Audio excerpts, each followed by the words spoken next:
Okay, we are rolling right along. Where we left off, I'm trying to do a bunch of these videos pretty much right after each other, which might make it a little more difficult when I upload things and try to remember the description, but makes it a little bit easier, at least in terms of the actual gameplay, for me to remember where we were and keep it going just like I was actually playing it. So we're going to see if we can find that character I talked about earlier on, see if he is down in the bazaar area. And there's some benefit areas, and that's, if you recall beforehand, the thief, and he's pretty much begging us to help him. No one's allowed to talk to him, he can't buy anything, he can't do anything, and it's pretty much bad news to be here without honor. And I think at some point he actually kind of begs you. You kind of see the motion, but as a paladin, we do not want to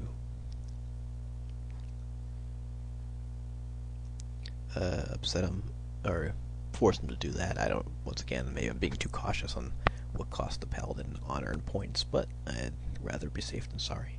So let's give him some food. Okay, so here's he's making the begging, and we give him some spam, which I guess isn't actually all that great. Probably could give him some of these rations actually. Okay, probably the same thing, but no big deal. Alright, well anyway, let's talk to him a little bit, since we're pretty early on this video. What does it mean to be without honor, pardon me. He thought, hey, what's the big deal of losing his honor? Well, here it means something different apparently. It means no one can talk to him, that no one can look at him. It's if he was dead, essentially. And we're actually violating the law of the Lion Tours, but a paladin's supposed to do what's good in general, not what's good necessarily, even based upon civil authority.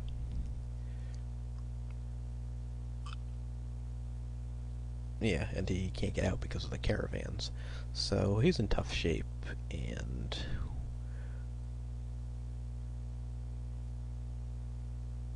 so he's actually eating the meat that the dog guy leaves behind, but we gave him some more of that, and I guess that made him happy enough. Anyway, he said he was going to he'll freeze to death if he's here past the summer, I guess.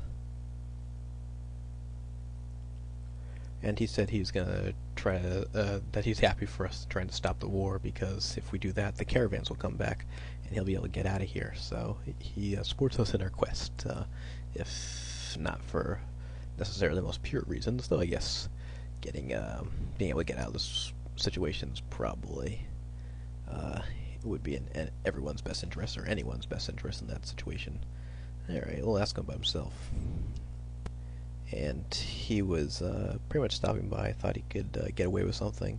And it's kind of funny how this guy is the real villain and a scoundrel, and in fact, one of the classes of the characters is the thief.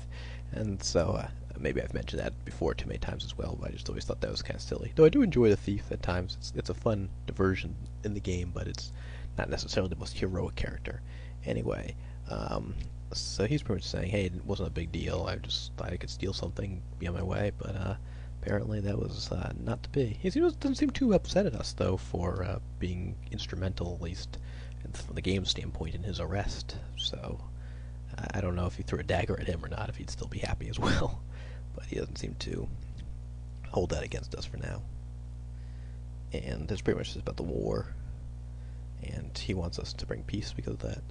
And so we've pretty much done what we can with this guy. We gave him some food, we helped him out. Wonder if it helped our honor at all. Let's take a look. Yeah, our honor's gone up. So as you can see, it doesn't cost us honor at all to break the law, as long as, I guess, it's an unjust law, or doesn't allow a man to be treated properly. So we've done what we can with him. We're going to say goodbye. And he says, take care. We're the only person who can help him. So we're out of here. And there's not too much you do with him, though. If you don't make friends with him, he won't help you out later. So he does come back, but it's not really all that interesting. Let's see if we can talk to Rakeesh. I know the game has a bit more dialogue than some of the other ones, and I know I've complained about that myself as well, but some of the things they say are important. So this is actually somewhat of a cutscene.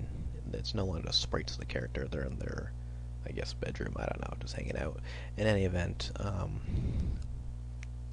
so Rakeesh says he hopes we have had a pleasant stay with him, and apparently he talked to Raja, and he doesn't believe in the demons, and she doesn't have any evidence that it's actually demons. So a lot of this we're going on their word, and that seems like an interesting thing. It looks like we could get ourselves banned by Tarna, from Tarna, pardon me.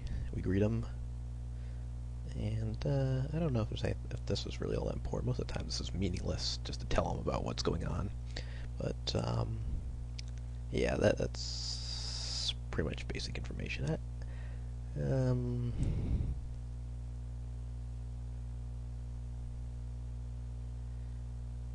And so I guess part of the claim is that the Decent Wizard can actually do something through his leg, which, I don't know, sounds kind of weak, but that doesn't really play a big role in the game for the most part. Anything else? We can ask about vengeance. Raja wants, vengeance for the ambush. And anything else we can ask? Alright, so there's not too much. Spear, pretty much what we know. We need to find the spear. And that's going to be hard to find the Leper Man village. How about Raja? He's stubborn. Rakeesh is also apparently stubborn, but I think his is a little bit more virtuous, and he's also a bit more humble about it as well. In any event, not too much. We can ask about magic. So she doesn't have too much to say about that. Apparently the gate orb, which we'll deal with later, is causing some disruption to the magic in the world.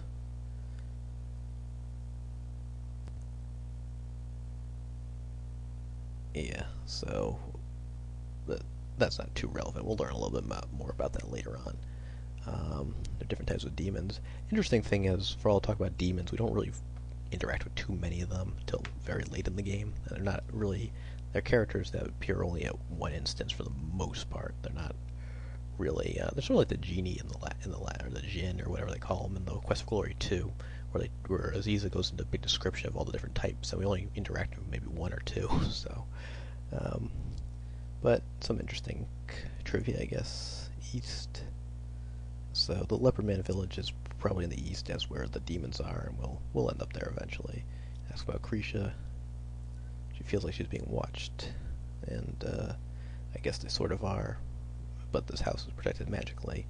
In any event, that doesn't really play much of a role in the game either, so they were not particularly helpful. I don't think we can give them anything now. We can't even use any of our items in the inventory, and let's just say goodbye to them. And I apologize, that probably was not the best use of our time, but just want to let you see what this cutscene kind of sort of looks like. And occasionally they have things to say, especially with Rakeesh. I'm always interested. I can't remember. I only played through this game once as a paladin, and I'm not sure if he has any other useful advice at times. He may, so we may be back there, but I won't. Whoops. Let's go into the inn. Okay, we're getting a little bit close to the time on here. I don't think it'd be a terrible idea to end. Oh shoot! There's actually going to be something coming up, and some guy's going to come in, I believe, at some point, and we might have to talk to him. Yeah, one of the survivors of the peace mission will be here shortly, and he doesn't look like he's in the best shape, particularly according to this woman.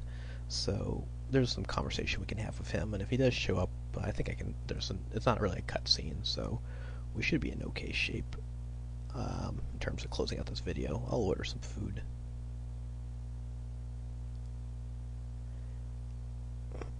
So he never really recovered from the trauma, and I guess he's going to show up. He'll probably sit right over there.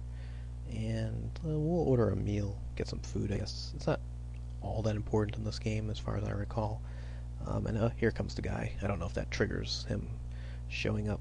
So he hangs out here. I don't know if he came to just talk to us, or if he just has he just so happens to have a reservation, at least according to the game, obviously. Based on the creators, there's a reason why he would be here.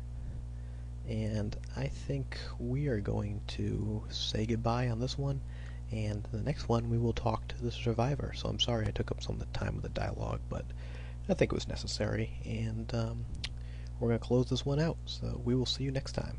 Bye.